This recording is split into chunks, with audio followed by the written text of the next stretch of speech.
welcome back to another episode of the Gambler's Grind. It's your boy Make a Wish here, and I just got done watching that fight. You know that Terrence Crawford fight. You know what I'm saying? Crawford fight. I forget the name. Maki. I don't know. Okay, whatever her name is right now. Izzy. Israel. All right. So that being said, just got to watch the fight. And let me apologize to you guys, because unfortunately we did not quite hit the mark with those picks. I'll get into it in a little reason why, okay? 1, money line, hit that, as to be expected. 2, more punches thrown came from Crawford. More punches landed came from Crawford. Alright, so right now we're 2 for 3 right now, alright? Win by TKO, womp. Less than 10.5 rounds, womp. Alright, 2 for 5 today, guys. 2 for 5 for the day.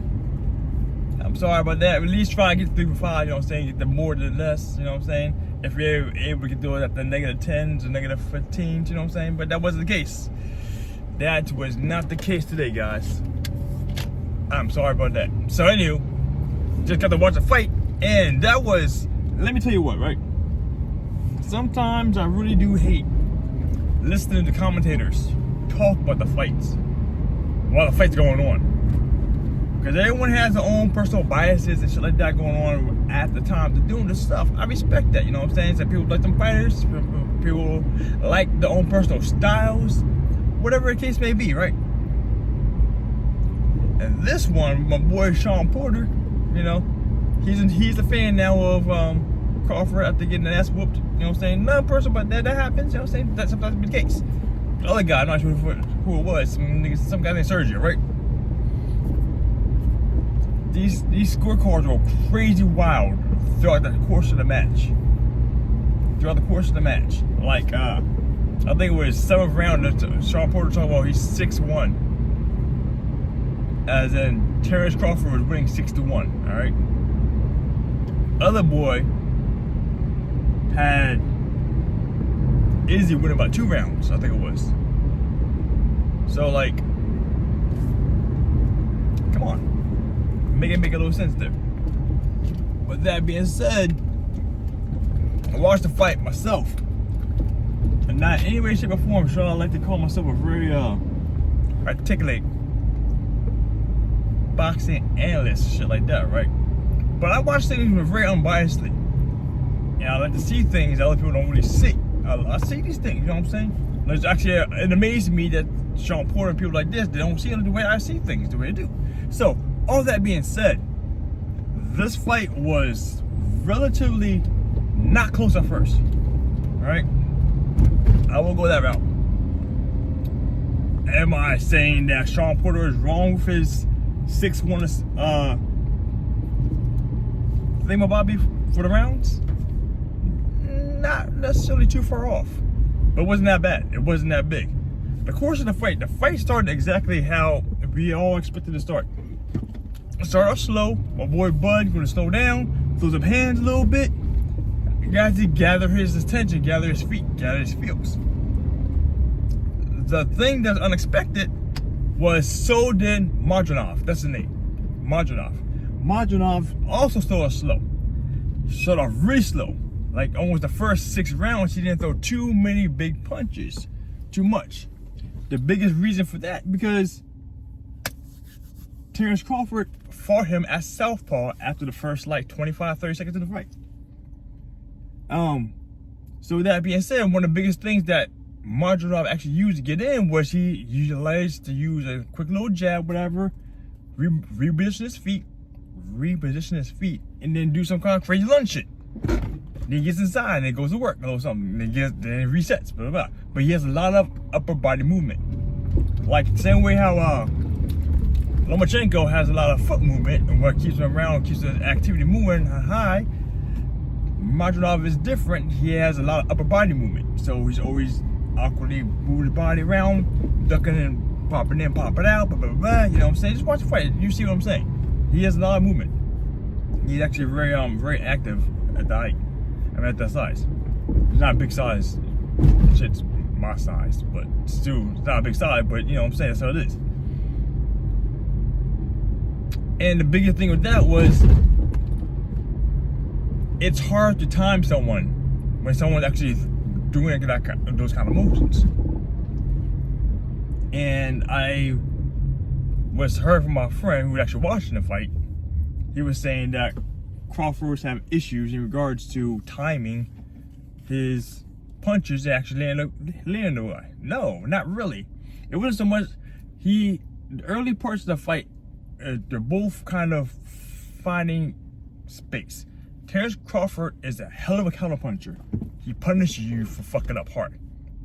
And this guy, he wasn't really known for counterpunching too much, but he turned into a counterpuncher for this fight. That was the biggest thing. The style of fight that we expected him to come with, he didn't come with. Not too way later on into the fight, and that changed the whole dynamic. So for the most part, the first 6 rounds, thank you for getting back over, there was a lot of times when Madrinov was trying to find his footing, find his spacing, do a little something, and then he get punished for it.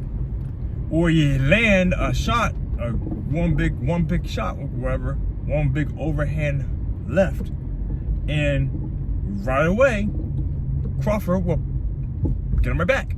Hit him a quick 1-2, Crawford come back 4. That's basically what happened up until the 9th round. Things start changing a little bit. Madrinov started becoming a little more aggressive. Which he showed that early in the fight. It opened him up to being hit a lot more, which that was already the case. He was already being hit, but not hit consecutively enough to actually merit him stopping and not going forward with what he was doing. That was the biggest thing. And then as the match started going forward, because like I said, Crawford threw more punches, so he's tiring himself out to some degree. All those big overhands that the boy was missing, Madrinov was missing, he started to land a lot more shots, a lot more single shots, a lot more single power shots. His upper body movement was still there, but he became more vertical and not horizontal with his upper body movement.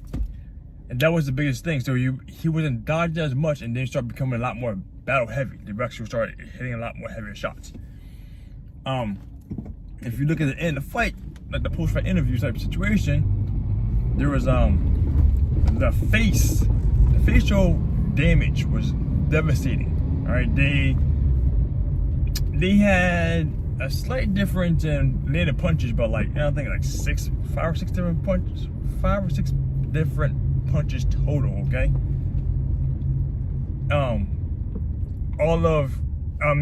Madrinov out-punched Bud in regards to power punches because he threw mostly power punches. He wasn't throwing many jabs because the jabs wasn't very effective, because when you're fighting an orthodox against the southpaw, the jab is a lot less effective because of the fact that it's a lot easier to be punished.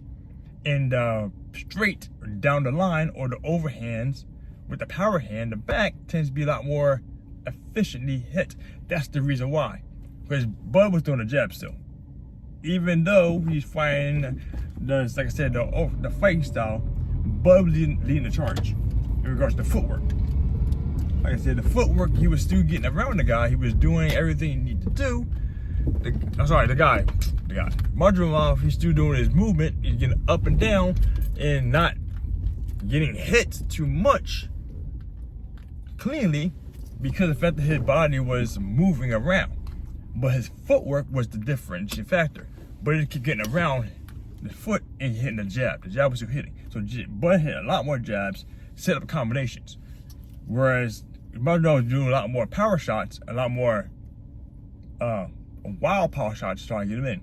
There was, like I said, I think maybe there was like 4 or 5 wild lunging punches that actually connected. Like I said, that was one of the biggest things. And then towards the end of the fight, last 2 rounds actually, he got punished hard for those London power punches. But it was still more a battle.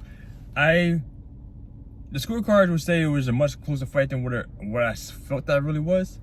I personally think that Bud won, because I was off for the rounds by a large margin. I gave this guy not enough credit whatsoever. But if I would say it, I would say it was 12-round fight. 12-round fight, was it? It was definitely like an 8-4.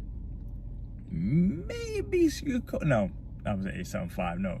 8-4. 8-4. So I'll actually look at the scorecard personally, be like, what's the numbers? I can't do it right now.